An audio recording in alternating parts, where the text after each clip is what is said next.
Have you ever been blessed with something and still felt unworthy of it?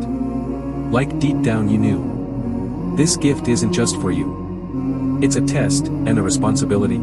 قال رب أوزعني أن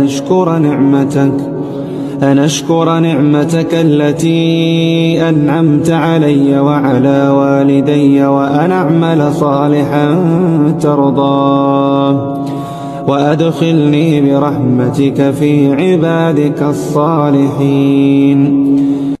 My Lord, enable me to be grateful for your favor which you have bestowed upon me and upon my parents, and to do righteousness of which you approve, and admit me by your mercy into the ranks of your righteous servants. This is the dua of Prophet Sulaiman, alayhis salam, a king with power, wealth, armies, and wisdom beyond imagination. But what did he ask for? Not more power, not more control. He asked for gratitude. He said, "O my Lord, help me be grateful for the blessings you've given me and my parents." Gratitude is a sign of a heart that recognizes, nothing I have is truly mine. And it doesn't stop there.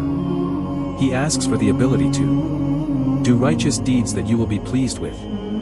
Because what's the point of blessings if they don't lead to action?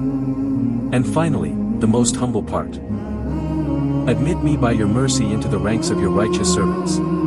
Despite his greatness, he still begs to be included among the righteous, not because of his deeds, but because of Allah's mercy. This dua teaches us. Be thankful, not proud. Use your gifts to serve, not show off. Seek Allah's mercy even when you're at your highest. Comment Alhamdulillah if you've been blessed more than you realize. Share this with someone who wants to leave a righteous legacy. Follow for more Quranic duas that keep your heart connected to Allah.